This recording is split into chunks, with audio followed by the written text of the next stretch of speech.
আসসালামু আলাইকুম। সবাই কেমন আছেন? আশা করি ভালো আছেন।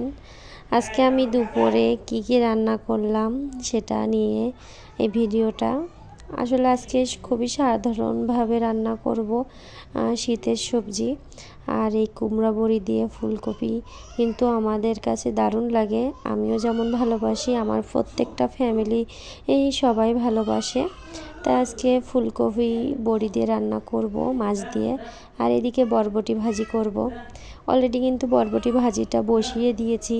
আমি এখানে কড়াইতে তেল গরম করে আমি আগে পেঁয়াজ রসুন এগুলো কিছুতে নেই, একসাথে বরবটির মধ্যে পেঁয়াজ রসুন কুচিটা দিয়ে দিয়েছিলাম। তারপরে হলুদ লবণ এক এক করে দিচ্ছি। তারপরে কিছুক্ষণ ভাজি করার পর আমি এখানে ঝালটা কাঁচি দিয়ে কেটে দিচ্ছি। এভাবে করে ঝালটা কেটে দিলে ভালো হয়। আগের থেকে ঝালটা চিড়ে যদি ধোয়া হয় তাহলে কিন্তু ঝালের যেই আসলটাই চলে যায়। আমি এভাবে করে দিই। এই যে এদিকে আমি ভাজিটা বসিয়ে দিলাম। তারপর এখানে আমি তেলটা গরম হয়ে যাবে তখন আমি মাছটা ভেজে নেব। এটা আছে ফুলকপি বড়ি আর মাছ দিয়ে রান্না করব। তার জন্য আমি মাছগুলো আগে একটু ভেজে নেব। আসলে কড়া করে মাছটা ভাজি করে নেব।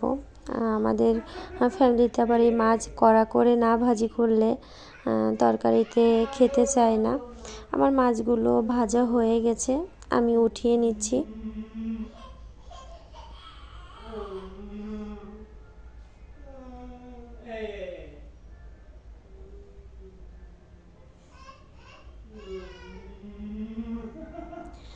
এই যে সবগুলো মাছ আমি উঠিয়ে নিয়েছি।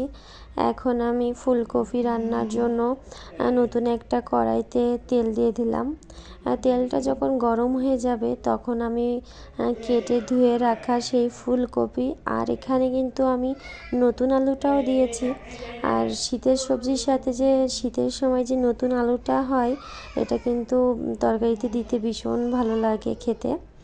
তারপর এখানে আমি মশলা দিয়ে দিলাম, বাটা মশলা। এখানে পেঁয়াজ রসুন কাঁচা ঝাল জিরা সরিষা আর 2টা এলাচ। আর এই এলাচটা আপনারা দিতেও পারেন নাও দিতে পারেন, কিন্তু আমি ফুলকপিতে এলাচটা দিই। কারণ এই যে ফুলকপির যে একটা গন্ধ থাকে, এই এলাচটা দিলে কি হয়, গন্ধটা থাকে না। এই জন্য আমি বেশ যখনই রান্না করি আমি এই ফুলকপিতে এলাচ দিই। আর এটা আমার মার কাছ থেকে আমি শিখে নিয়েছিলাম। এই যে তারপর আমি লবণ আর হলুদটা দিয়ে আমি এখানে অল্প পরিমাণ মতো পানিও দিয়েছি, কারণ এই ফুলকপিটা আমি কষিয়ে নেব। তার জন্য পানি না দিলে ফুলকপি কষাবো কীভাবে, পানি তো আর বের হবে না ফুলকপিতে। এই জন্য পানিটা দিয়ে আমি লবণ হলুদ সব কিছু দিয়ে ফুলকপিটা কষিয়ে নিচ্ছি। আমার ফুলকপিটা কষা হয়ে গেছে। এইদিকে আমি কুমড়া বড়ি ভেজে রাখছিলাম, সেই কুমড়া বড়িটাও দিয়ে দিলাম। দিয়ে আমি আবারও কিছুক্ষণ কষিয়ে আমি ঝোলের পানি দিয়ে দেব। এই যে আমার কষানো হয়ে গেছে, এখন আমি ঝোলের পানি দিয়ে দিলাম। তারপর আমি আবারও কিছুক্ষণ নাড়াচাড়া করে মাছটা দিয়ে ঢেকে রেখে নামিয়ে নেব। আর নামানোর আগে ধনিয়া পাতা দিয়ে নামিয়ে নেব। ভিডিওটি ভালো